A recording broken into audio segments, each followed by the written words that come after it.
lesson will be 2.3 formulas and problem solving. This section kind of blends the two kind of topics that we talked about in 2.1 and 2.2 when we were solving for the equation, but also word problems. So I want you to recall when we were talking about solving an equation in section 2.1. And if we would have something like we see here, 3x plus 2 equals 8, we talked about how we work our way towards the variable to try to isolate by itself and get a number value for that variable.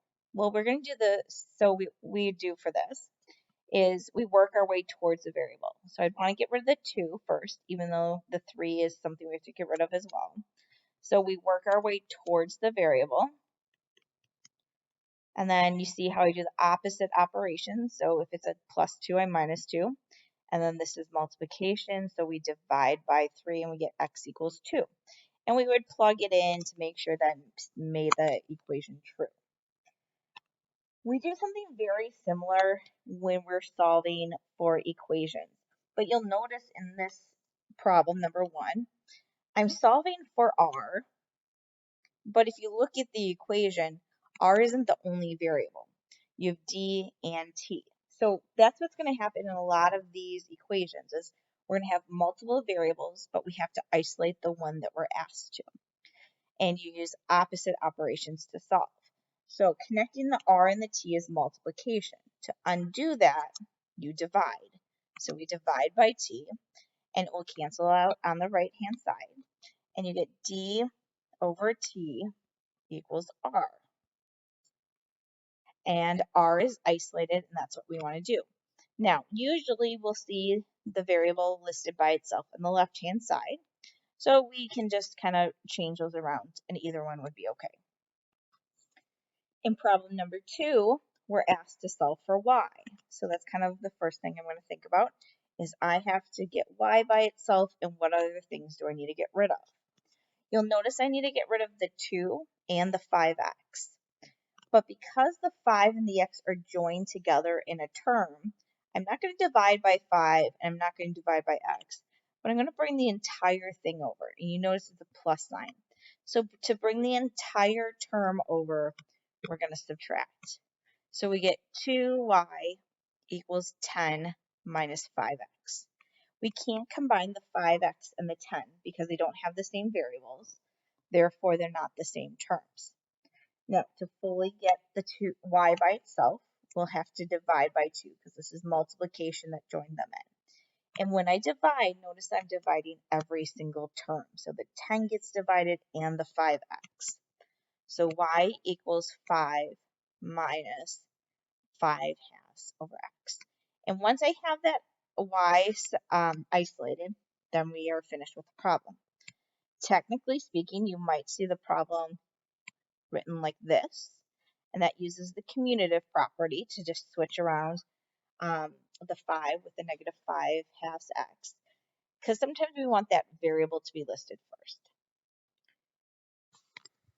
Number 3, we have one more of those problems where, again, we're going to see that we have a capital B and a lowercase b, so we want to make sure we're looking for the right one. We're looking for the capital B, and there's some things we have to get rid of. We have to get rid of the half, the b, the h. Again, you want to work your way towards the b, the capital B. So the furthest thing away is this h on the outside, which has a distributive property, which is multiplication. So we'll divide by h on both sides, so it will cancel out, and we're left with a over h equals half times capital B plus lowercase b. Now I'm going to want to get rid of the thing on the outside, which is half, which I could divide by half, or I can multiply by the reciprocal, which is 2. So multiplying by 2 cancels here, and remember this is 2 over 1. So on the left-hand side, we get 2a over h equals capital B plus lowercase b. Finally, what we're going to want to do is we're going to want to do the opposite of plus b, so we'll minus. And again, on the left-hand side, because these are not like terms, we're going to go ahead and keep them separated. Now we start kind of moving into the problem solving with the word problem aspect of the section. Number 4 says, if we have $5,000 and it's invested in an account paying 4% compounded monthly, determine how much money will be in the account in 2 years. Well, there's a few things you need to know. The first thing is this formula for interest, okay? Which says A equals P times the quantity, 1 plus R over N to the nth power. Couple of things. A is your amount, so your final amount, okay? P is your principal, which means basically how much you're investing in to start with. R is your rate. N is the number of times compounded.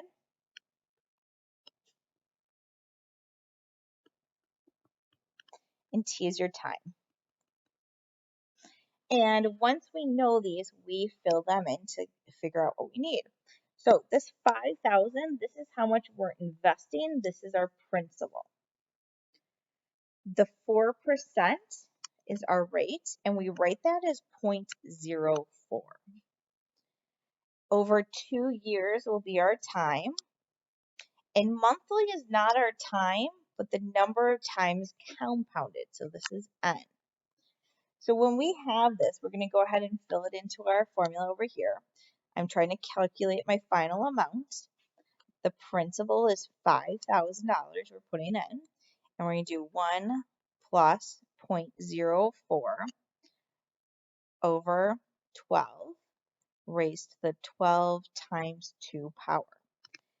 Pause the video and take out your calculators and actually plug in the entire expression that's on the right. Make sure you have the parentheses in the right place to see what you get as the answer. And then when you're done, unpause it to see what you get.